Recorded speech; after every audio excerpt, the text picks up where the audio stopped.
For over 3 centuries, the enigmatic artifact had floated silently in the void between star systems, impossibly old, impervious to scans, and utterly unreadable.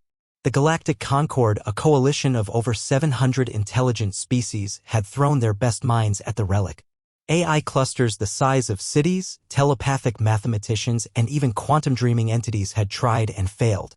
The artifact didn't open, speak, or react. It simply was a perfect black sphere, 10 meters across, hovering in space like an accusation. They called it the Whisperer because some believed if you got close enough, it spoke.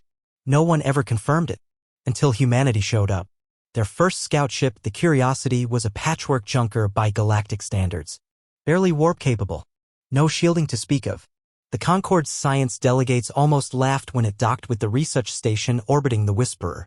The humans, as usual, didn't take offense. They rarely did. Commander Will Travis floated into the observation bay, helmet clipped to his hip, a half-eaten protein bar in hand. He squinted at the black sphere through the window. So that's the big spooky ball, huh? Hymind Zeril of the Vexery hissed in 4 frequencies at once. Please refrain from mocking the relic. It predates Starfire. It predates language. Will shrugged. Sure. But you've been staring at it for 300 years and got nowhere. We have analyzed it with every conceivable method, Zeril said coldly. Your species is here only because of the Open Research Charter. Will took a bite of his protein bar. All right, mind if I give it a shot? The Concorde gave the human a 1-hour window. Out of courtesy, not expectation. Inside a tiny shuttle will approach the sphere. No equipment. No drones. Just a handheld scanner duct taped to a laptop and a mug that said #1dad, which he used to prop the keyboard. He floated up to the surface, ran a hand over it, and muttered, smooth. Real smooth. And then he knocked. Just once. Knock knock. To the shock of all sensors in the sector, the sphere shifted. The entire surface rippled like water. Light pulsed from its core. The shuttle's instruments lit up in panic. From the station, Concorde scientists screamed into their translators. And now they were back. It's reacting.